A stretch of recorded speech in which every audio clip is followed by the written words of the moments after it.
Hello friends, good morning. তো কেমন আছো তোমরা সবাই? আশা করছি সবাই খুব ভালো আছো এবং সুস্থ আছো, আর আমিও খুব ভালো আছি। তো দেখো, সকাল সকাল ব্লগটা স্টার্ট করে দিয়েছি। তো এখন বাজছে 6:30, আর আয়ুমণি ওখানে ঘুমাচ্ছে ওর বাবার সঙ্গে, আর আমি ভাবলাম যে সকাল সকালে ব্লগটা স্টার্ট করে দেওয়া দরকার। তো সকাল সকালে স্টার্ট করে দিলাম ব্লগটা। তো আজকের দিনটা কেমন কাটে না কাটে তোমরা অবশ্যই দেখতে থাকো ব্লগটা শেষ পর্যন্ত, আর আমাকে অবশ্যই সাপোর্ট করো। তো আজ তো হলো শনিবার, আর শনিবার দিন মানে তো তোমরা তো জানোই যে শনিবার এবং রবিবার দিন আমার স্কুলে ছুটি থাকে। সেই জন্যেই আজ সকাল সকাল ব্লগটা স্টার্ট করতে পারলাম। আর সকাল থেকে কি করি না করি তোমাদের সাথে সেটা শেয়ার করব অবশ্যই, আর তোমরাও দেখতে থাকো ভিডিওটা শেষ পর্যন্ত। তো চলো। তো এখানে আমি আয়ুষীর খাবার রেডি করছি, সকালে ব্রেকফাস্ট। মানে ও তো এখন ঘুমোচ্ছে, তো ওর তার আগে ওঠার আগেই আমি খাবারটা ওর রেডি করে রাখি। সকালে ঘুম থেকে উঠে প্রথমে ওর একটা বাটিতে সাবুটা প্রথমে ভিজিয়ে রেখে দিই, ধুয়ে তারপর ভিজিয়ে রেখে দিই। তো তারপরে দেখো আমি এখন রেডি করছি। প্রথমে সাবুটা ফুটতে দিই, আর ওতে একটু জিরে গুঁড়ো আর গরম মশলার গুঁড়ো দিই। তারপর একদম লো ফ্লেমে সাবুটা ফুটতে দিই, কিছুক্ষণ পর্যন্ত জাল দিই। তো জাল দেওয়ার পর যখন সাবুটা ঘন হয়ে আসে, তো তার মাঝে নাড়তে হয় অনেকবার। তো সাবুটা যখন ঘন হয়ে আসে, তো তার মধ্যে আমি প্রেসার কুকারের মধ্যে আগেই ডালটা সেদ্ধ করে রাখেন আমার শাশুড়ি মা। তো সেটাই আমি ওই 4 চামচের মতো, এই বড় চামচটা দেখতে পাচ্ছ, ওটা 4 চামচ 5 চামচের মতন দিয়ে দিই। তো দিয়ে পরে দেখো একটু পাতলা পাতলা হয়ে গেল, সেটা একটু কিছুক্ষণ তো লো ফ্লেমে এভাবে একটু জাল দিতে থাকি।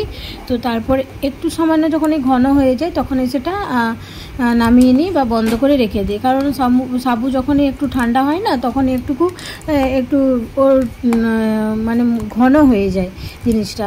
তো সেটা খাওয়াতে একটু সুবিধা হয়। তো দেখো আয়ুষী ঘুম থেকে উঠে কি করছে।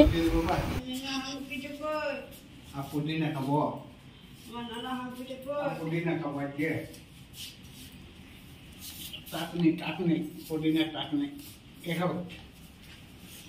হ্যাঁ, পুদিনা টাকনি কে খাবো?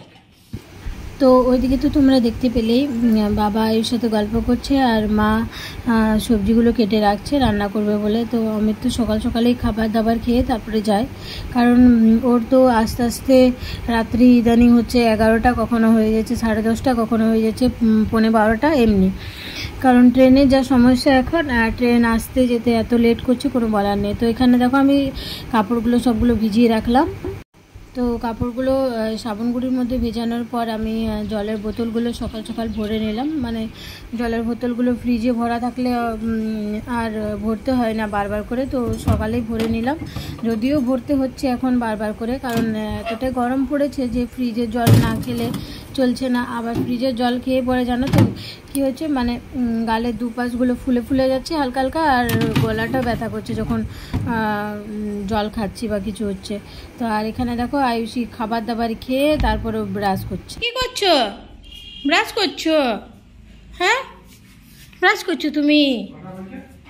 কই দেখি দেখি ব্রাশটা কেমন করে করো, কই দেখি দেখি, দেখাও কেমন করে ব্রাশ করো। এমনি করে? হ্যাঁ, কেমন করে ব্রাশ করো, কই দেখি দেখি, এদিকে ঘুরো, এদিকে ঘুরো, কই দেখি দেখি, দেখতে পাচ্ছি না। বাহ, ব্রাশ খাওয়া দাওয়া করে ব্রাশ করছো? তো দাদার সঙ্গে এখনই ঘুরতে গেল, আর ওর ব্রাশ করা হয়ে গেল। একটু ব্রাশ করলো সব ঘুরতে যাওয়ার জন্যে। আর ও আগেই ওকে আঙুল দিয়ে একটু মুখটা ধুইয়ে দিয়েছিলাম, তারপরে খাইয়ে দিয়েছিলাম, তারপরে ও খাওয়ার পর দেখো ব্রাশ করছিল।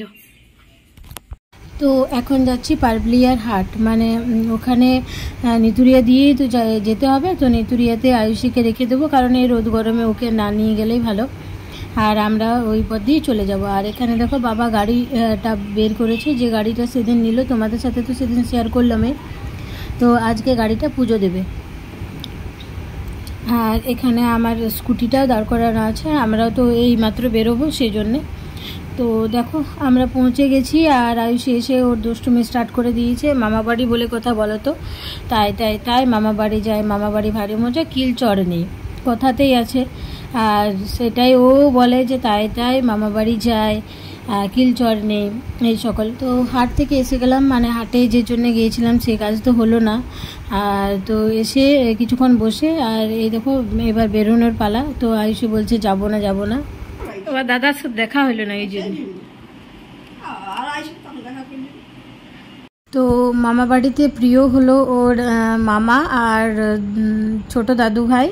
তো ছোট দাদু ভাইকে মানে দেখতে না পেলে ওর মনটা এমনিভাবেই কাঁদে, মানে ও কাঁদতে থাকে আর কি। দেখা মানে একটু হলেও দেখা করতে হয় ওকে, ওর সঙ্গে।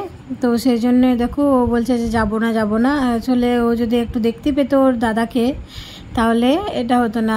আর ওর ছোট দাদা ভাই বাইরে গেছে, সেই জন্য ওর সাথে দেখা করতেও আসতে পারেনি আজকে। তো এখন আমরা বেরিয়ে যাব ঘর যাওয়ার জন্য।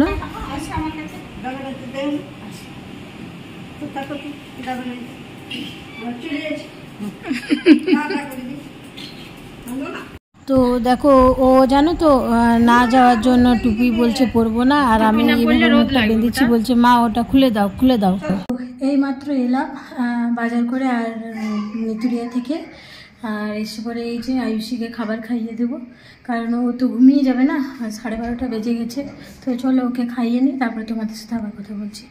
আর মুখ চোখের অবস্থা দেখছো, রোদে একদম পুরো। তো চলো ওকে খাইয়ে নিই, তারপরে আবার কথা বলছি।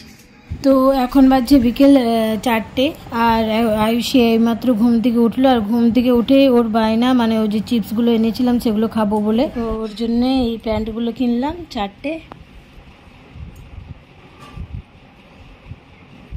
গরমে পরার জন্য।